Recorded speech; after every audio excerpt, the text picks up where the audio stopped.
Hi everyone, welcome back to my channel. I'm Ina. Thank you so much for joining me on Mom Jean's Mom Books. It's been such a great journey so far and I've gotten a lot of good feedback about how helpful these videos are and I'm so delighted to hear that.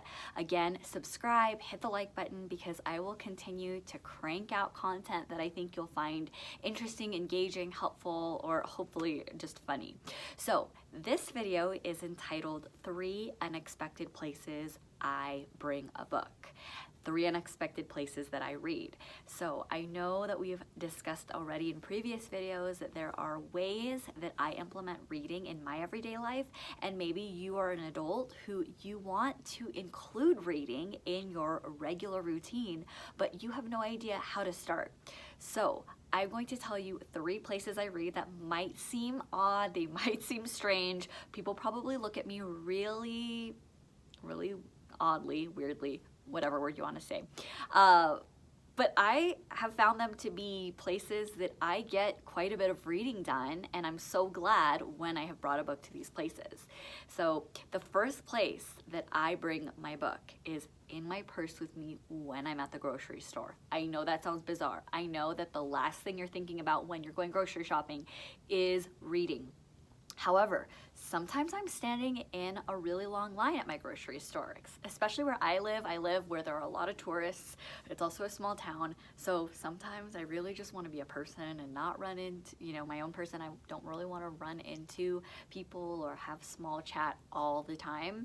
And I enjoy reading so much that that is my only opportunity to read in that day. Is I know I have to go grocery shopping for my family, but I only have 3 minutes in that whole day to squeeze in a page or 2. So I bring my book with me. And you might have seen in a previous video that I talked about how I tackle books.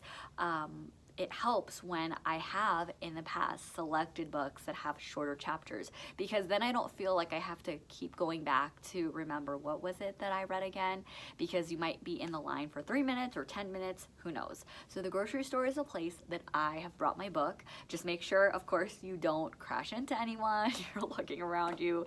You still need to obviously be paying attention to what you're doing, because people can be irritated if you're not. Okay, so that was the first place.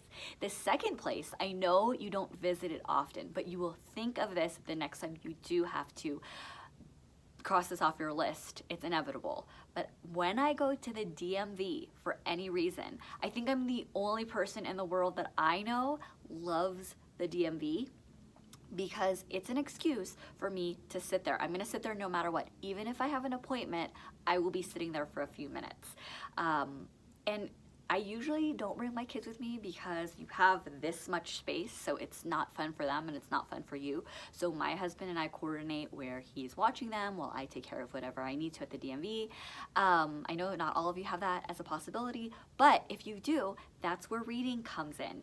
You can bring your book and you're sitting there and you're not just scrolling your phone or feeling like you're waiting forever as all of the other numbers are going by and yours still has a ways to go.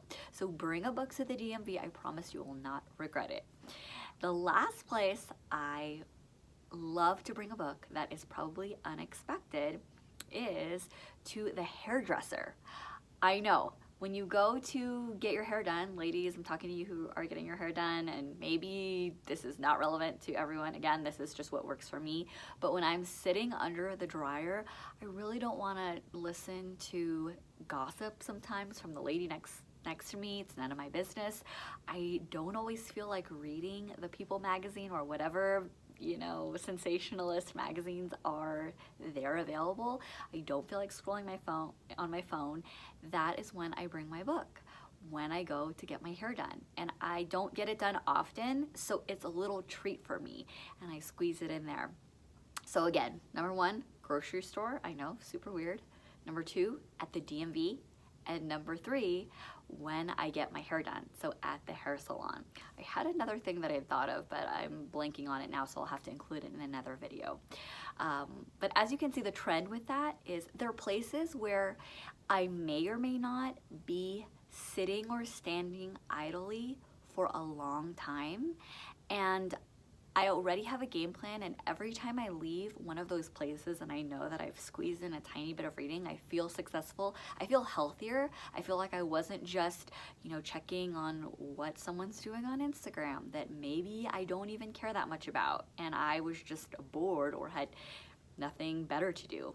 So give it a try. Tell me what you think. Tell me some unique places that you like to read. I know some people like to read when they're waiting at drop off or pickup with their kids, or I don't know. You tell me. All right, everyone. Thanks for joining me. I'll see you soon. Bye.